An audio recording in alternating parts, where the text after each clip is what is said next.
On this week's Xamarin Show, I have Robert, Jackie, and Noah from the Garage Intern program up in Vancouver that made this ridiculously awesome machine learning application built in Xamarin to diagnose different diseases via X-rays. Tune in to see how they built it and see it in action.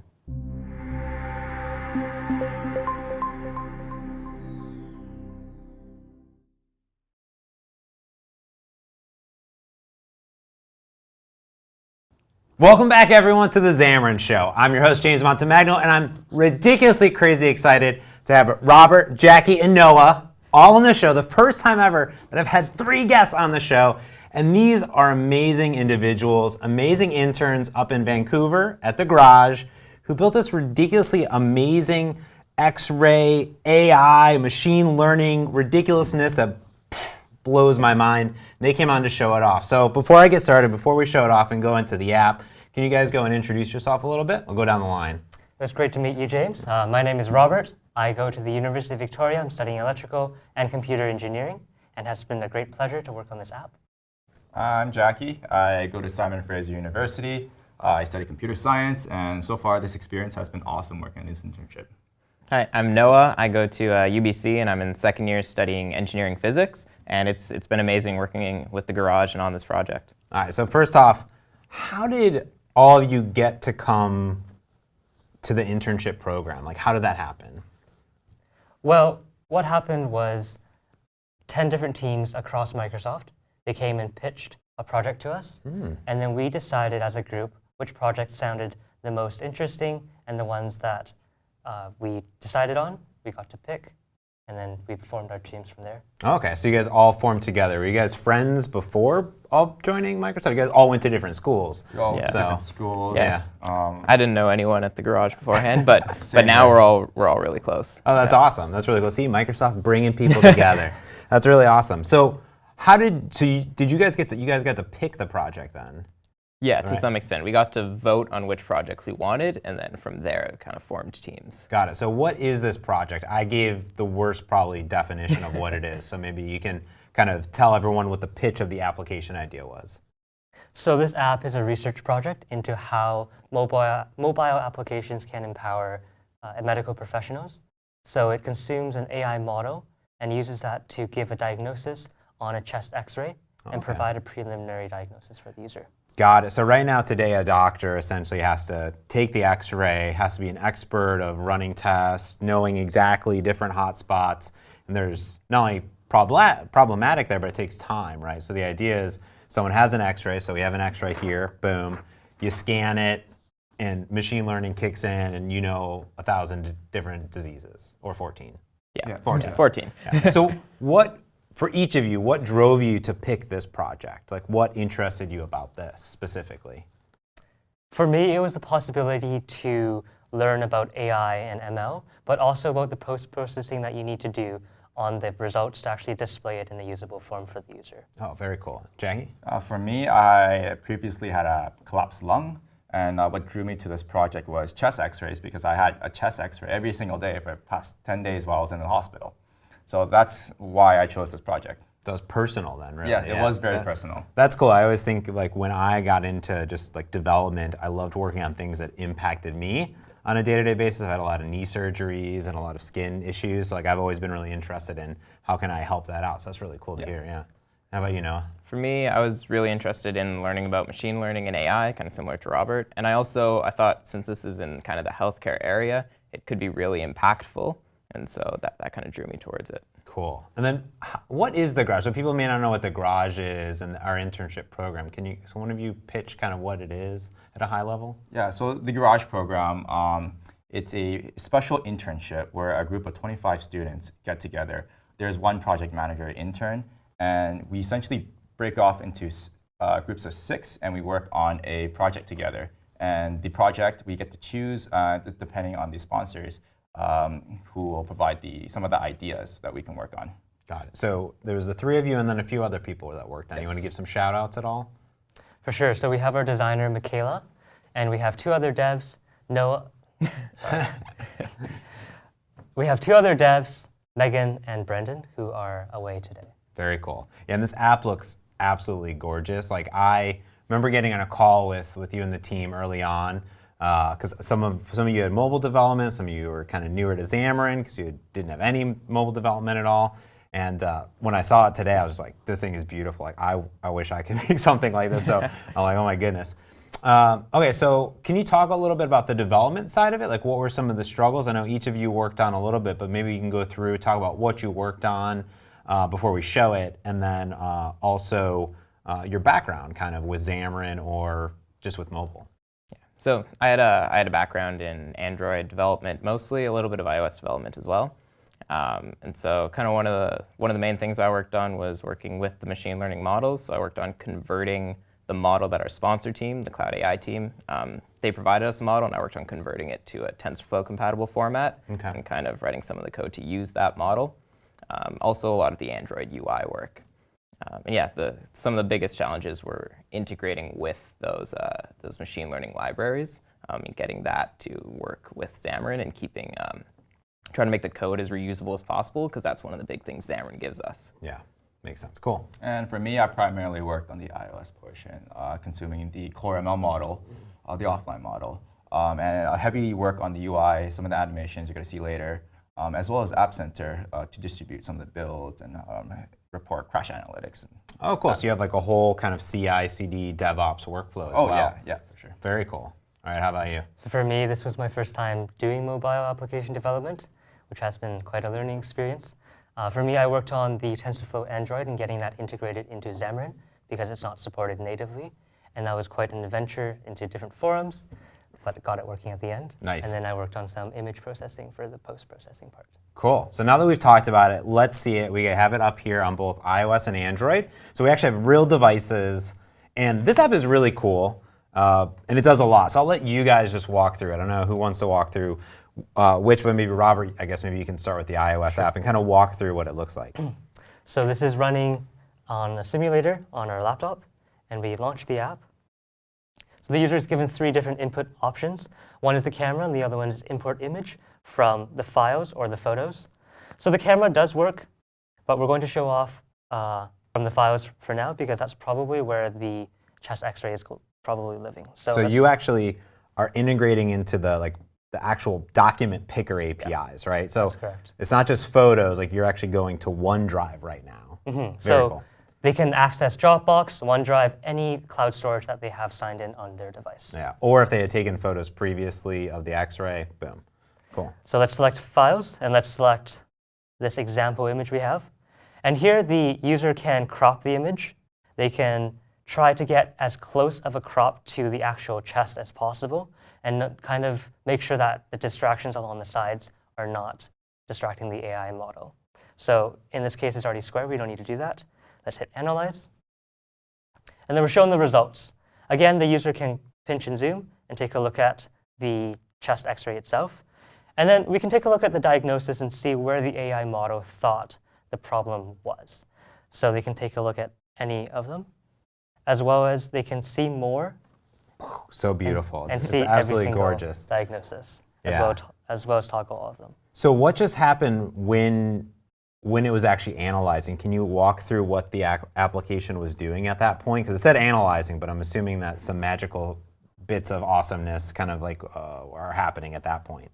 So from the moment we hit Analyze, we downscale the image to a 224 by 224 square image, and then we input that into the model. Okay. The model outputs a 14 length float array for the conditions, and then a 50,000 or so array for the activation map. Got it. We do post-processing on that, convert it into a bitmap, and then overlay that activation map onto the original image in real time when the user hits a particular button. Oh, okay. So this is literally coming back, and we can see that pneumonia thorax, which is pneumonia, I assume. Pneumothorax, collapsed lung. Oh, collapsed lung. Yeah. So that's Yes. it. So I have no idea about any of these very long names. So it's a 90% likely. So you're saying that you're taking the results coming out of the model, processing it, and then highlighting blue and creating a new bitmap on the fly. Yeah, That's correct. super cool. And anyone can go down and see all of these in real time. This is a really beautiful, just beautiful user interface. And I'm pretty blown away by it. And the nice thing about Yeah. using Xamarin is all that color overlaying and image processing was done using Skia, which is cross-platform. Oh, So interesting. the code only was written once. Oh, that's really cool. So so we talked about there's two different models. This is iOS using CoreML itself, and then you said, and you both were working on the TensorFlow, which is not built into Android. It's actually a separate library, and then there's like TensorFlow Sharp or whatever that is a binding around TensorFlow. Correct? Is that correct? So we ended up not using TensorFlow Sharp. Okay. Well, instead we took the actual TensorFlow Android archive and just generated a binding library on top of that. Oh, cool. To solve some versioning issues. Nice. Very cool. Well, let's check it out on Android while you have it over there, Noah. So we have essentially the same application. You can launch it, select an input method. So we can choose import image. And this is the native Android file picker UI. And so again, we have the OneDrive option or just local photos. So if we select one from OneDrive, similar cropping interface, can zoom. So this photo is already square, so we can just continue. And so here it's running through the TensorFlow model. And there's two separate models. So there's one to get the 14 diagnoses and one to get the activation maps. Oh, got it. Okay. And then we have the same interface here. You can highlight the diseases and see more. Very cool. And then there's one additional feature that's currently on Android, and that's if you are in a different application, and you can select a photo, and you can share to the Android application. So it shows very up right cool. here. Yeah. And it'll launch you right into the cropping interface. Oh, wow. That's really nice. So that way the app doesn't even have to be open. Yeah. You're kind of tying deeply into that actual integration of the platform. Yeah, very cool. Wow. This is actually super mind-boggling to me because not only does it look stunning, you're using unique features of each platform and tying in. Can you talk about the experience, like how much code was actually shared between all of it, and like what was the experience of building this app using Xamarin? Yeah, so initially we didn't have as much shared code, but as we moved forward, there was a lot of things we could kind of abstract out and share. So a lot of the model processing, we abstract away what the actual model is and anything that's common to both models. Like the output is the same, so anything that happens after the output happens in shared code. Okay. And a lot of the post-processing for the activation maps is in shared code. Got it. And I'm assuming you guys use kind of the traditional native Xamarin approach and not Xamarin Forms, because there's a lot of crazy, cropping and images and everything like that. So how was your experience? Some of you came from the Android and iOS world, some of you are brand new to mobile development. So I would love to hear, what the experience was on both of those. So maybe, Noah, you can start kind of, and you two, Jackie, can talk about like, what was it like coming to Xamarin for the first time? Yeah, so it was actually quite similar to native development because we were using Xamarin Native. So all of the layouts on Android and storyboards on iOS, it was the same as if we were doing a native app. But then you get to, I found it helped keep our code consistent across the two platforms, which is often difficult if you have two completely separate code bases. So our code is actually quite mirrored across the two platforms. Got it. Yeah. How about you, Jackie? And for the iOS portion, I had a bit of experience working with Swift. And when working with Xamarin Native, everything's in C#. And so and I didn't run any limitations with the APIs that were in Swift. And a lot of documentation is for Swift as well as Xamarin as well. So far, it's been a very smooth process. That's cool. So coming over from the Swift world, like how did you like C#? C# has been a pleasure to work with, especially with using Visual Studio for Mac. Oh, cool. I find it a lot smoother. I like the IntelliSense. That was really helpful. Yeah. Every time I go over to Xcode, I kind of bang my head against the wall a little bit. Yeah. I mean, the same thing with Android Studio. I could totally do it. It's totally fine, but it's not quite that elegant experience. And how about you? Kind of first time mobile. What was your experience? So what I found really cool is if you don't have a particular feature written, what you can do is you can go search for a NuGet package. And there's millions, or probably not millions, but thousands of them. And you can just download one and use it straight into your application very easily. Nice. Yeah, so you talked about Skia. Were there any other cool libraries that you guys found during the development? So each of the cropping views was actually a library that someone else had written. Oh, cool. And then we consumed it in the application itself. Oh, nice. So you didn't have to go reinvent the wheel, essentially, right? Yeah. But a lot of the animations and a lot of the UI you did. So you guys have a designer on the project, and how was it working coming from the dev side to work with the designer? Because I know I always struggle a little bit with that. Yeah, we do have a designer, Michaela. She's been incredible with the designs, getting user feedback. We do have lengthy discussions on how things can be better, things can be improved, what can go well. And so working with the designer, I think it's my first time working with a designer in a professional setting. Yeah.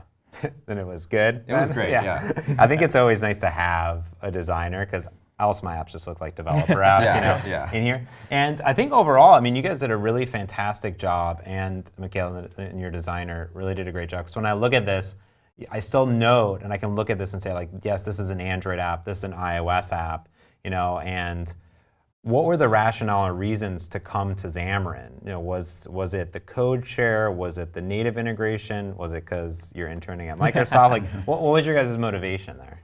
So a lot of it was, since this is going to be open source, we want to make it accessible to as many developers as possible. And so using Xamarin, we can cover iOS and Android faster than if we had two completely separate code bases, so tying into the code sharing. And yeah, it's a really cool technology, and we wanted to learn.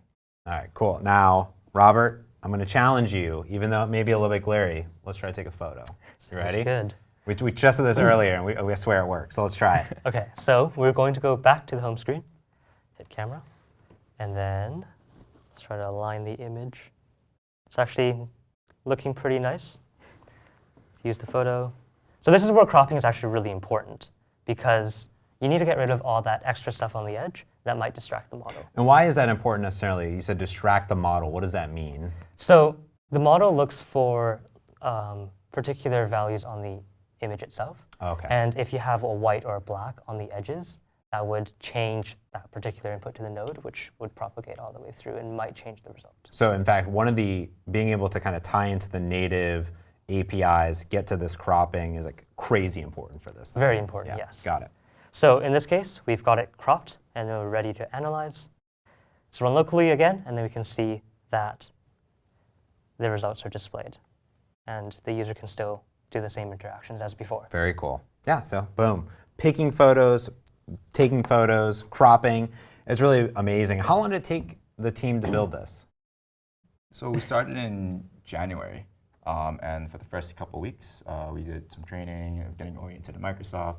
And so I'd say around 3 months. Okay, very nice. Yeah, that's amazing. Yeah, I mean, I'm over here just mind blown, and not only just what you guys could come up with and the team, just how beautiful it is, how it works, but also the potential use cases for this in the actual, medical field, which is cool. Now, Jackie, you mentioned that you guys were using a lot of DevOps practices. What all kind of goes into the application development? Like, what kind of source control are you guys using? Like, what kind of goodies at Microsoft did we have? So for our version control, we use VSTS, so Visual Studio Team Services. We have build set up on VSTS.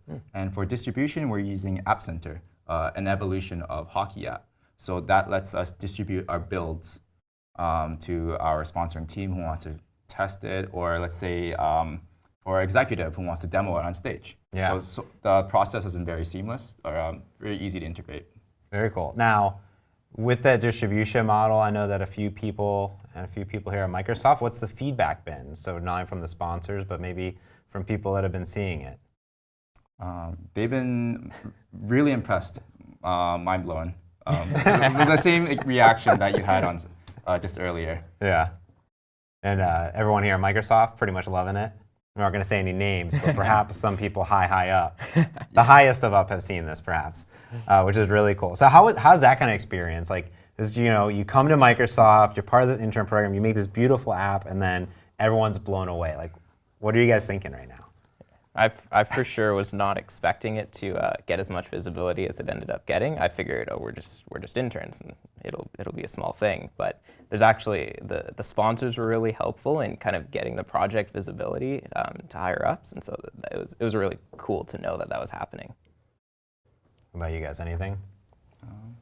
Yeah, no. This internship experience has been incredible. Our app is getting a lot of love and attention. And we feel that this application can really help folks who want to work with machine learning models and getting into the medical area as well. Got it.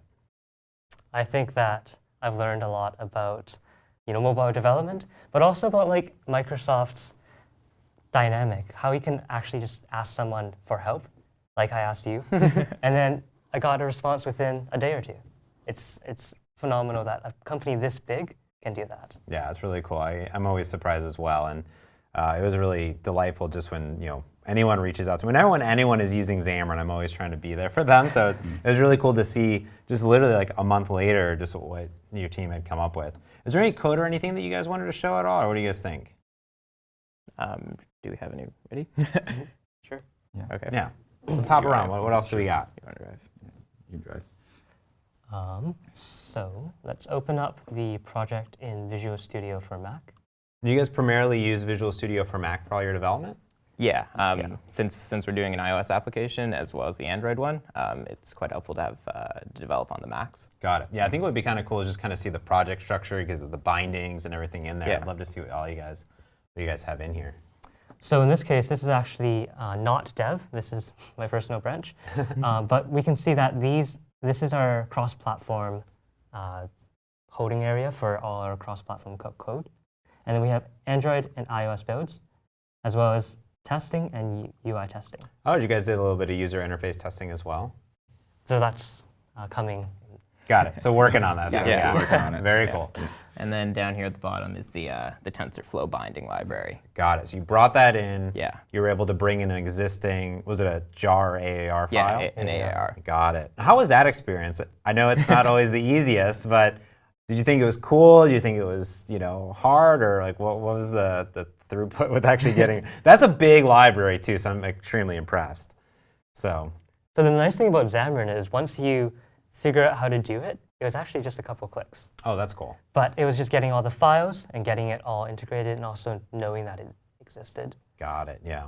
And then you also have a share extension too. So what's part of the share extension? Why was that needed? So that was for iOS. Oh, okay. So a share extension resides in its own little sandbox away from the container app.